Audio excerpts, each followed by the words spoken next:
in Chattanooga, Tennessee, David Toulis.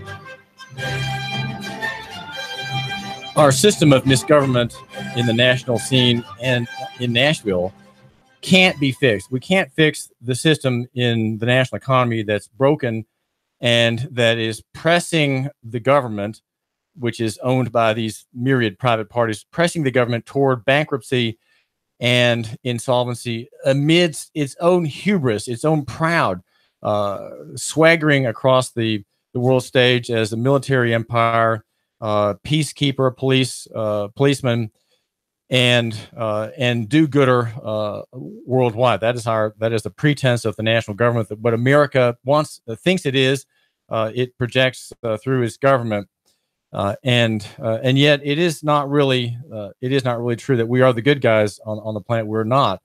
The national power has misrepresented you, my listener. It has misrepresented the American people as well, and is headed toward insolvency with $21 trillion in immediate credit market obligations and probably about $120 trillion in political and other sort of soft guarantees of weapons purchases between President Trump's campaign and the Russians, by the Israelis. They now wanted, for example, and the Egyptian military promises to pay that are years old. Still, the Egyptian central bank and government still paying on old debt that we have guaranteed, of course, and then arrangements like that among countries worldwide that we're propping up dictatorships and meddling in foreign affairs, foreign elections, all at great expense to people like you, the taxpayer, whom is expected somehow here at tax season to pay the bill and make good on the promises to pay in the Treasury's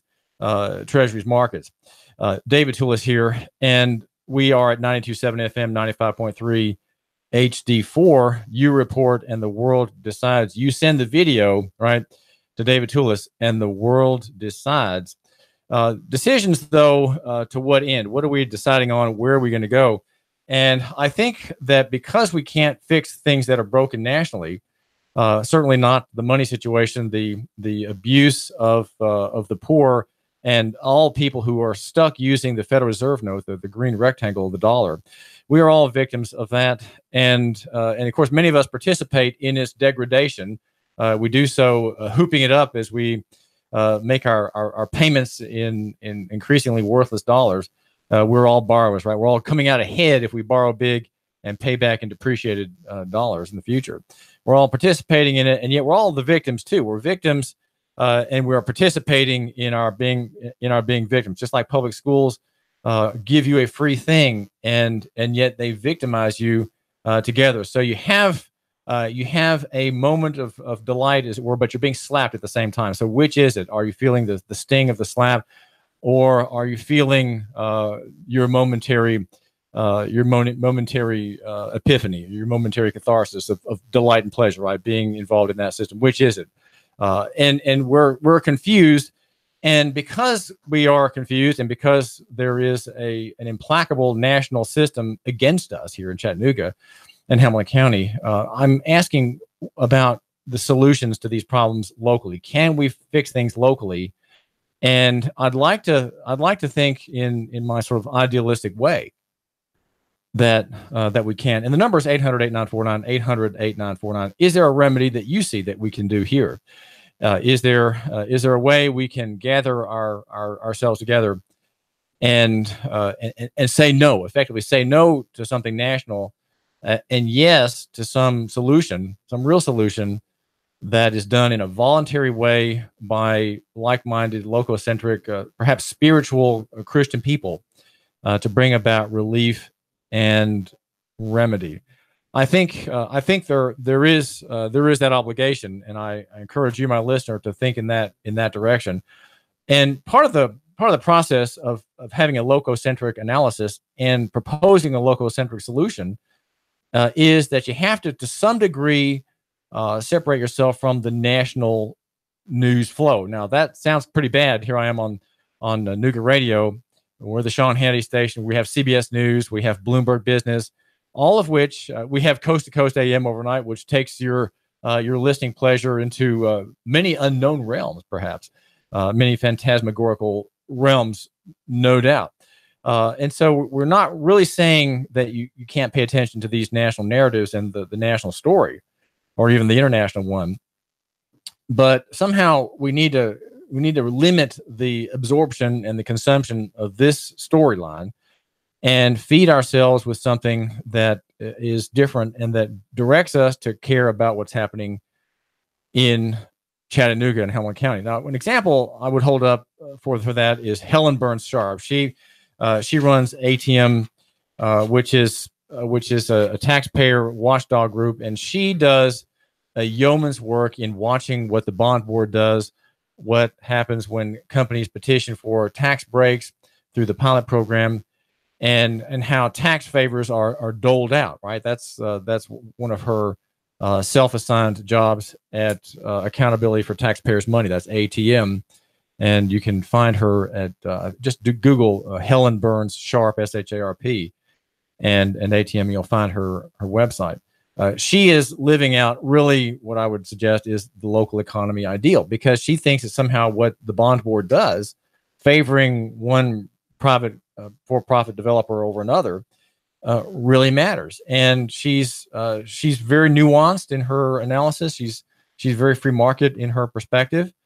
And she's not trying to overturn these systems. She's in which there's private inurement by business upon the public fisc, right? There's a private gain by the use and operation of a public taxpayer-funded entity. That's you could call that inurement. Our whole economy is based on inurement, by the way. It's not just here, but here the same things happen as on the national scale. And she thinks that it's important that we notice these things and analyze these things and explain them and object. And so she has become really an authority on the pilot program and on the use of the tax collecting authority to favor the big, right? That's always what happens. The great ones are favored. Great speaks to great, right? County government, city government, worth, I think the city's worth maybe $2 or $3 billion. Capital assets, and speaking to a company worth, at least that much as well, making cars or what have you. Big speaks to big, and the big people will help the big people, right? Because the big people matter the most. They have the most jobs. They bring the most infrastructure. They bring the most income by wages here, and temporary jobs in building plants and so on. So there's that you might say that phenomenon.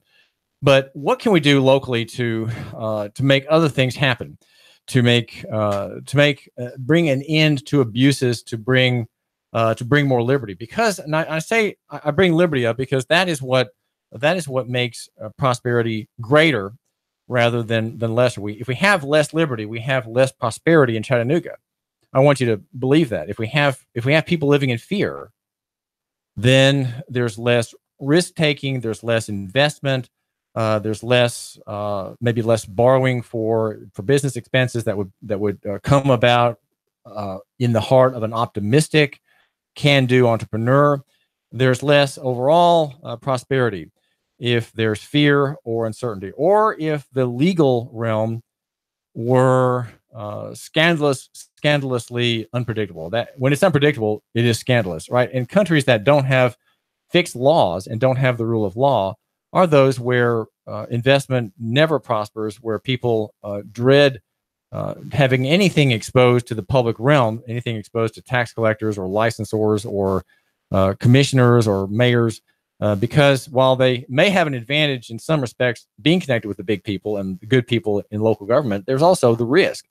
And having people feeding off your income stream who have no right to it. And that's because of corruption and bribery, and even official corruption, which is there as well. We have official corruption in Tennessee and Hamilton County. It's just the way, and that you could say that that's just the way things are, right? The way things are run, and whether it's corruption or not, or just business and commercial government, you could maybe argue that.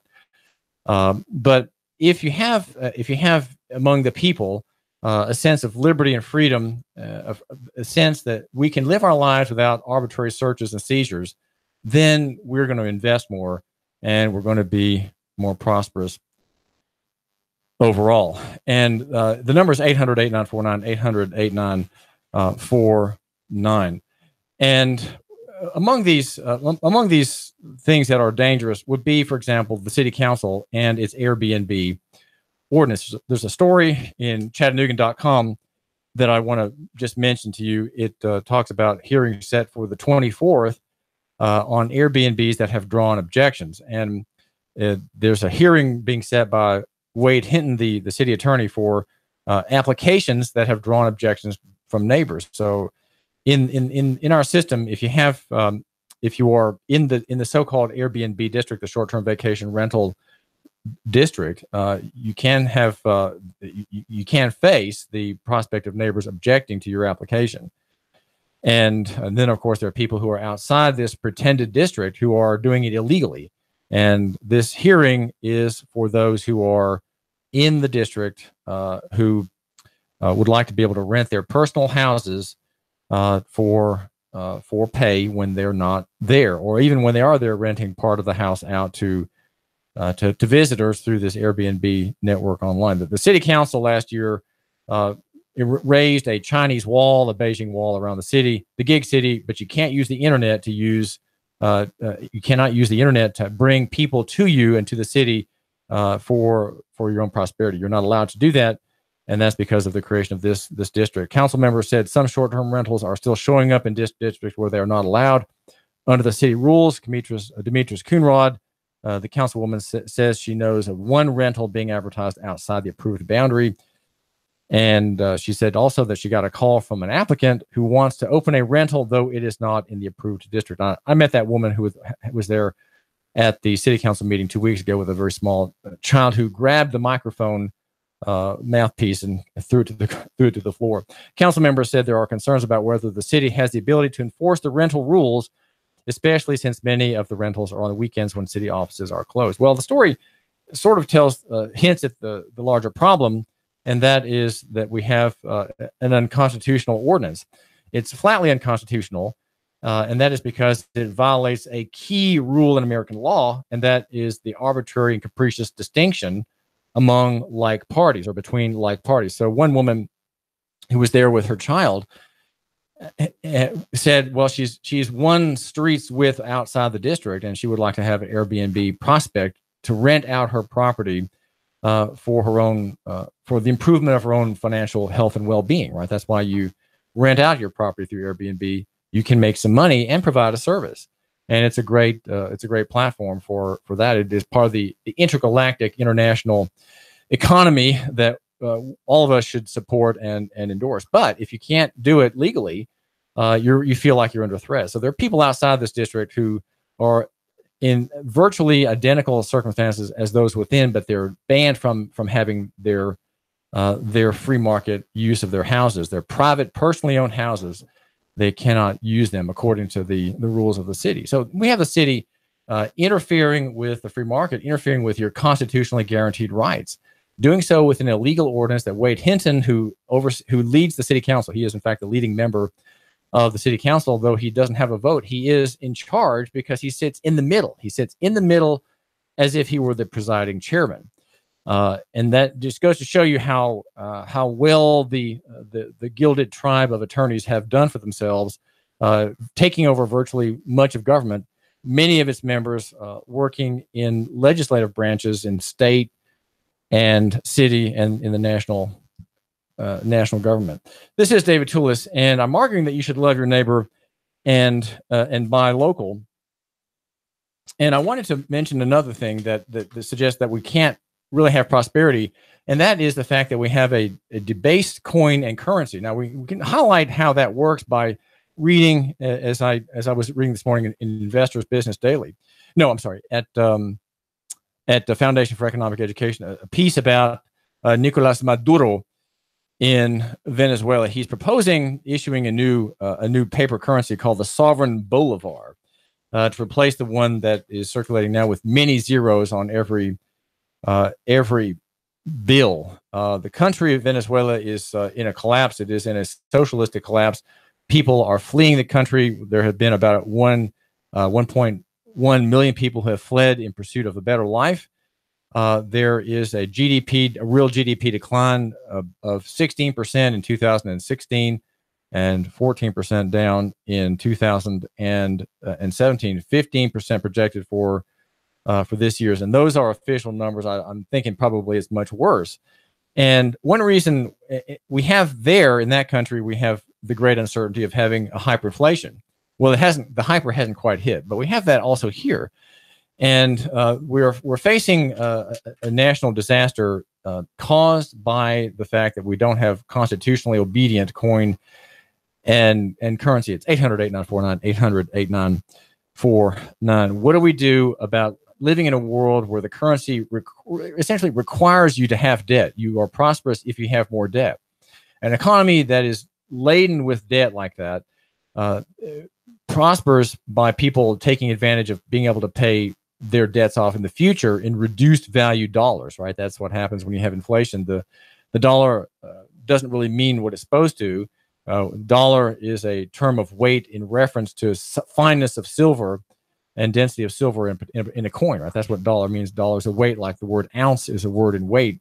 Dollar is a word defining a coin of a certain weight and density of silver. And we don't have that anymore. We just have this bank script issued by the Federal Reserve System, and we have a fiat currency, just like the Bolivar. No better, really, in principle than Nicolas Maduro's new proposed sovereign Bolivar, in which he takes off 3 zeros to make it look like it's worth more. Right? You just chop off some zeros, and suddenly your currency is worth more. Well, that's very uncertain, and we have that here in local economy. We have a national currency which is badly abused and which is exploding in its monetary base because of the artificial suppression of the rate of interest by the Fed for the past 10 years, actually for the past 30 years, but who's counting? And so we have gigantic malinvestment in the economy where, because interest is cheap, people become extremely confident in the future. And so they build projects, they invent devices, they start programs, they build factories, they buy land, build shopping centers in towns glutted with empty buildings. And they do that because they can get the money, their credit, cheap. And that is an abuse of the dollar. And it's something we can't stop here. How do we stop that? Well, I think in other words, the question is that I'm not really answering right now.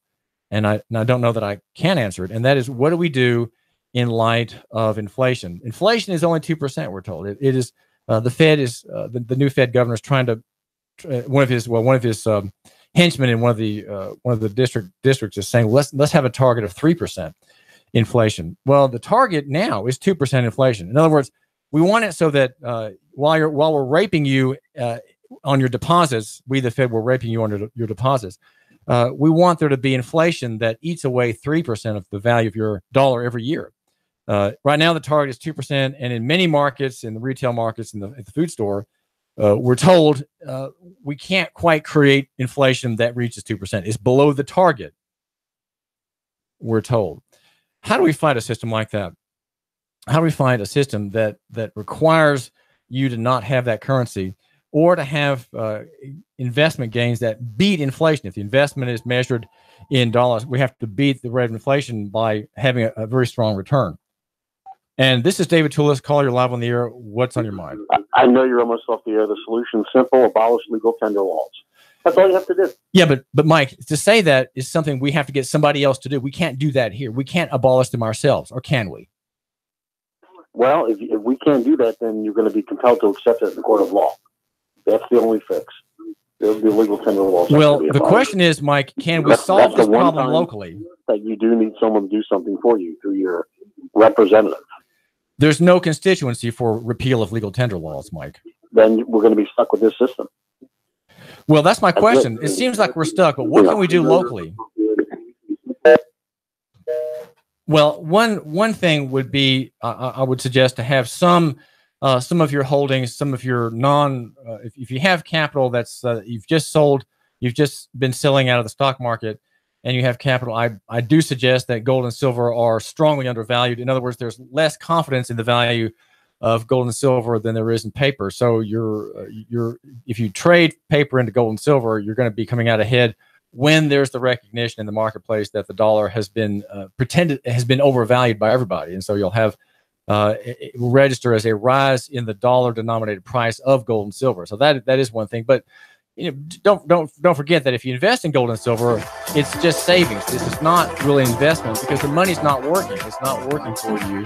It's just waiting. It's money, real money, that's waiting for the time at which you arrive on the other side of the crisis, the other side of the collapse of the whole national economy built on paper, built on promises to pay. Well, this is David Toulis. We haven't solved that problem yet, and buying gold and silver is only a small part of the local economy solution to inflationary currency. We'll have to look at it again. David Toulis. Nooga Radio.